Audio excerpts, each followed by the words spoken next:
오늘 아침 300헥토파스칼 9000m 상공의 편서풍 상황인데요. 초속 50m 이상의 매우 강한 한대제트가 중앙아시아에서 몽골을 거쳐 만주로 향하고 있는데요. 이 한대제트는 27일부터 남하하면서 한반도 상공을 지납니다. 이 강력한 한대제트가 남하하면서 위도 30도 부근의 아열대제트가 일시적으로 자취를 감춥니다. 이 한대제트는 전리저기압 중심이 백두산 부근까지 내려오는 29일 아침에는 상하이 부근까지 내려왔다가 점차 북상합니다. 내려왔던 한기가 모두 한반도를 빠져나간 1일 이후부터 한대제트는 한반도 이북으로 북상하고 다시 아열대 제트도 원래 있던 자리로 원대 복귀할 것으로 보입니다.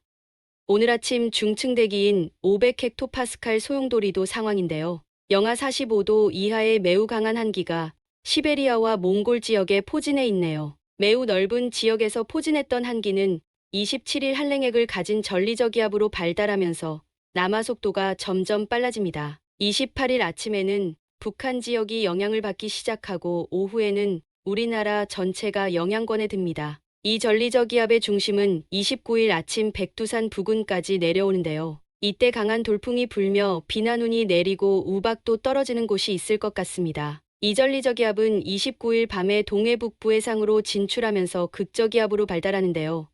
워낙 강력하기 때문에 태풍의 눈처럼 극저기압에 눈이 생길 가능성도 커 보입니다.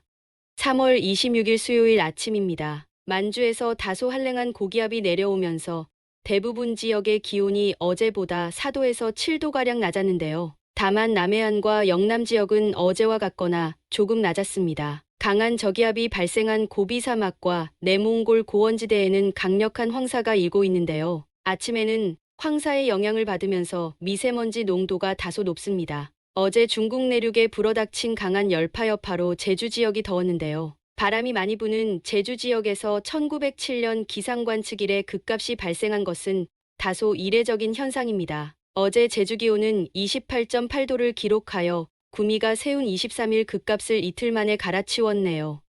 어제 고비 사막 행지에서 발생한 초고농도 황사 모습인데요. 몽골 지역에 강한 저기압이 발달하면서 황사가 넓은 범위에서 일고 있네요. 저기압이 몽골 동쪽으로 이동하면서 낮에는 내몽골 고원이나 만주 등지에 초강력 황사가 발생할 가능성이 높은데요. 이들 황사는 27일 비가 온 직후부터 우리나라에 영향을 미칠 가능성이 매우 높습니다. 지금까지는 저기압이 만주를 지나면서 황사는 대부분 흩어져 들어와 미세먼지 농도는 심하지 않았는데요. 27일 오후엔 고기압이 내려오면서 공중으로 부유한 황사가 침강하기 때문에 고농도 황사가 들어올 가능성은 매우 높습니다. 오늘은 일본 남쪽 해상의 기압능의 영향을 받아 남풍이 우세하기 때문에 오늘도 낮 기온은 많이 오릅니다. 23도에서 28도 분포로 다소 더운 날씨가 예상됩니다. 다만 강원 영동 지역은 동풍이 불면서 15도 안팎의 기온이 예상됩니다. 중국 내륙 지방은 오늘 35도까지 오르며 한여름 날씨가 예상되는데요. 이로 인해 열저기압이 화중 지방에서 크게 발달합니다. 강한 한기가 몽골 지역에서 내려오면서 만주에서 화중 지방에는 정체전선이 발달하며 점차 우리나라로 다가옵니다. 한편 남서풍이 강하게 불며 늦은 밤에는 제주와 경남 해안 지역에 비가 내립니다. 내일 새벽에는 동중국 해상에서 남서풍이 점차 강해지면서 대륙원 하부에 초속 13m 이상의 강한 바람인 하층제트가 발생하는데요. 이 하층제트가 수증기를 공급하고 우리나라 상공에 강한 한대제트가 지나면서 상하층 제트 커플링이 형성됩니다. 이 시스템이 정체전선의 발달을 촉진하여 천둥번개를 동반한 강한 소나기가 내립니다. 새벽에는 주로 수도권에 강한 소나기가 내리고 아침에는 충청과 강원 지역에도 소나기가 예상됩니다.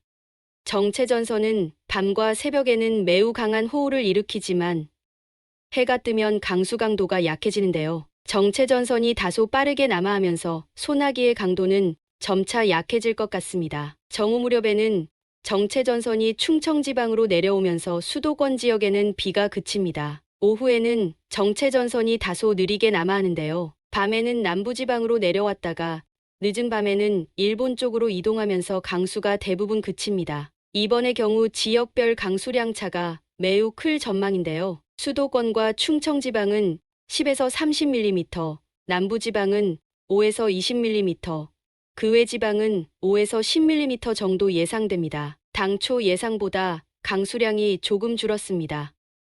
28일 새벽에는 정체전선이 일본 쪽으로 이동하면서 더 강하게 발달해 많은 소나기를 퍼부을 것으로 보입니다. 한편 몽골 지역으로 강력한 한기가 내려와 고기압이 크게 발달하는데요. 화중지방으로 강한 기압능이 형성되면서 서해상에는 등압선 간격이 좁아져 바람이 매우 강해집니다. 이 바람은 한기를 몰고 오는 바람으로 기온이 점차 낮아집니다.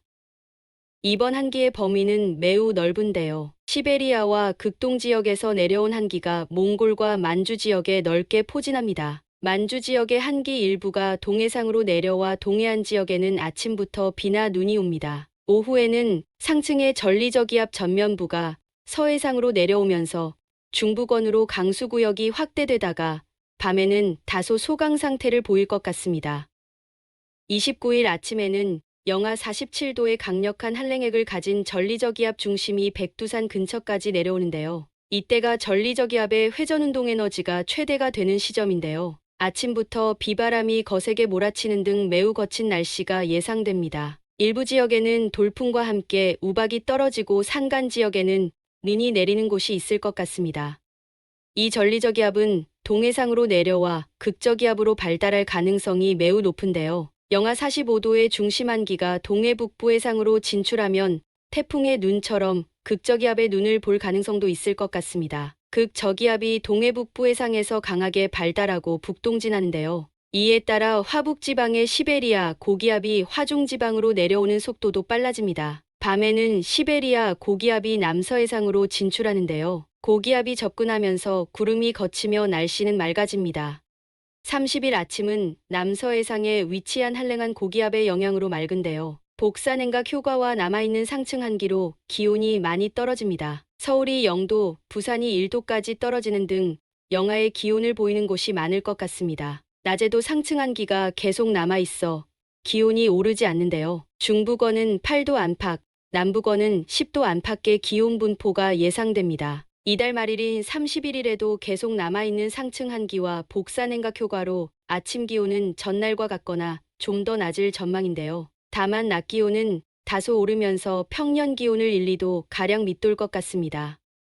다음 달 1일은 상층 한기가 대부분 물러가고 따뜻한 남서풍이 불면서 기온이 많이 오르는데요. 아침은 평년 수준의 기온이 예상되지만 낮 기온은 평년 기온을 다소 웃돌 전망입니다. 28일부터 평년 기온을 밑돈 지 5일 만에 다시 평년 기온으로 돌아오는 건데요. 성층권 한기가 붕괴된 상태라 또 어떤 상황으로 전개될지 한치 앞을 내다보기 어려운 것 같습니다. 요즘 수치 모델들이 내놓는 일주일 이상의 전망이 하루가 멀다 하고 바뀌고 있는데요. 변덕스런 날씨로 슈퍼컴퓨터에도 부하가 많이 걸리지 않을까 생각해봅니다. 감사합니다.